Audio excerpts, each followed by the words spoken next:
Hello everyone and welcome to my YouTube channel. Today we are going to discuss about the one internet setting which is killing your internet speed.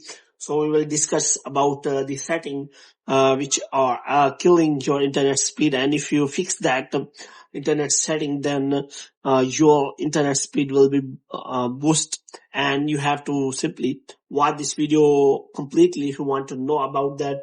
So first of all, you have to make sure that you are connected to proper internet connection, and you can simply restart your Wi-Fi router so that it is working properly. And the next thing you have to do is you have to simply go to settings, and after that you have to go to general, and after that you have to scroll it down until you find the option of transfer or reset iPhone. And here you have to simply click on reset, and you have to reset all of your network settings.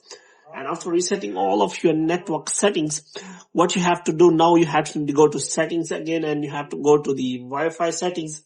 Now I will tell you the main settings which are killing your internet speed, and you have to make sure about that these settings are disabled. So you have to simply open your internet and Wi-Fi router settings, and here you have to simply first of all you make sure that you have turn off the low data mode. Low data mode helps reduce your iPhone data usage over your mobile network or specific Wi-Fi networks you select. When low data mode is turned on, automatic updates and background tasks such as photo syncing and are paused. So you have to make sure about that.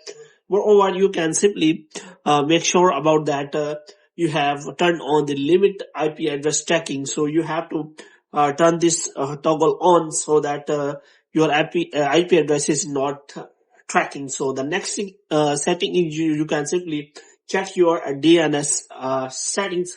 So you have to simply change the DNS settings to the one of the best settings. You can simply search on internet, and after that you can simply change them manually. So you have to simply click on that, and after that you have to simply change it to manual, and you can add any DNS settings which can fit you properly. So you have to change all these settings. So these are the settings which can improve your internet speed. So hope you have liked this video. If you get more videos like this, you can subscribe our channel.